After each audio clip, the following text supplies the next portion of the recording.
বাবা, আমার ছেলের হঠাৎ এত ঠাকুর ভক্তি। বিদেশ যাওয়ার আগে ঠাকুর সঙ্গে নিয়ে, এটা তো আমি প্রথমবার দেখছি আর্য। আরে এটা অপর্ণা আমাকে দিয়েছে। ও তাই?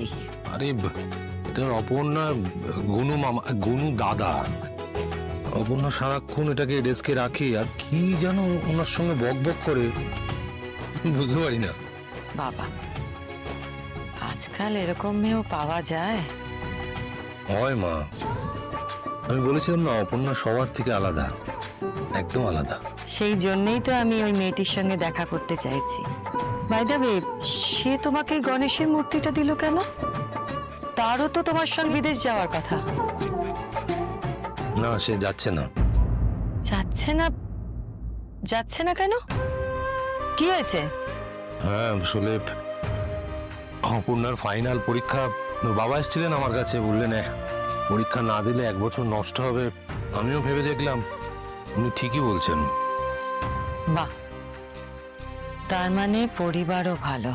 একটা সাধারণ পরিবারের মেয়ে হয়ে বিদেশ যাওয়ার লোকটা সংবরণ করলো। আমি বলেছিলাম না মা, ওরা অন্য রকমের মানুষ, একেবারে অন্যরকম। ও একটা কথা তো বলাই হয়নি, আজকে তো ওর মা আরেকটু হলে প্রায় জেলে যাচ্ছিল। জেলে মানে? জেলে কেন? ওই যে বললাম অন্যরকম, সবার হয়ে প্রতিবাদ করতে গিয়েছিল।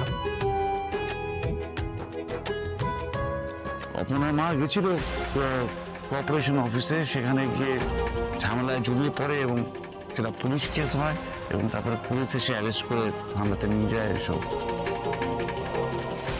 অভিযোগপত্রটা আমি তুলে নিচ্ছি তো, আমি অভিযোগপত্র তুলে নিচ্ছি। ঠিকই দিয়েছো তো, এখন এরকম কেন করছো? চুপ করো, চুপ করো।